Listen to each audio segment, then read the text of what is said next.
আমরা যারা ফেসবুক ব্যবহার করি তাদের মধ্যে অনেকে আছে ফোনে লগইন আছে বিধায় ফেসবুক ব্যবহার করছে, কিন্তু ফেসবুকের পাসওয়ার্ড জানে না কিংবা মনে নেই। যখন ফোন পরিবর্তন করবে বা অন্য কোনো ফোনে লগইন করার চেষ্টা করবে তখন আর পাসওয়ার্ড দিতে পারবে না। তো কোনো চিন্তা নেই, যাদের পাসওয়ার্ড মনে নেই বা ভুলে গেছেন অথবা পাসওয়ার্ড জানেন না, আজকের ভিডিওটি তাদের জন্য। তো চলুন দেখে আসি কিভাবে জানবেন আপনার লগইন করা ফেসবুকের পাসওয়ার্ড। তো এর জন্য আপনি ক্রোম ব্রাউজারে চলে যাবেন। ক্রোম ব্রাউজারে এসে এখানে উপরে দেখবেন থ্রি ডটস আছে, এটাতে ক্লিক করবেন। এটাতে ক্লিক করার পরে একটু নিচে দেখুন সেটিংস লেখা আছে, এই সেটিংসে চলে যাবেন। সেটিংসে আসার পর এখানে দেখুন গুগল পাসওয়ার্ড ম্যানেজার নামে একটা অপশন আছে, এই গুগল পাসওয়ার্ড ম্যানেজার অপশনে চলে যাবেন। এখানে আসলে আপনি যতগুলো অ্যাকাউন্টে, শুধু ফেসবুক নয়, যতগুলো অ্যাকাউন্টে আপনি পাসওয়ার্ড সেট করেছিলেন সবগুলো অ্যাকাউন্ট এখানে দেখাবে।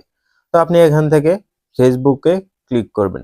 ফেসবুকে ক্লিক করলে আপনার এখানে আপনার ফোনের যে পাসওয়ার্ড বা ফিঙ্গারপ্রিন্ট আছে সেটা চাইবে, সেটা দিয়ে দিবেন। তো দিয়ে দিলে দেখুন এখানে আপনার যে জিমেইল বা ফোন নাম্বার দিয়ে ফেসবুক খুলেছিলেন সেই জিমেইল ও ফোন নাম্বার দেখাবে, আর সেগুলোর নিচে পাসওয়ার্ড দেখাবে। এখানে ডান পাশে দেখুন চোখের মতো একটা আইকন আছে, এটার উপরে ক্লিক করলে আপনার পাসওয়ার্ড গুলো আপনি এখান থেকে দেখতে পারবেন।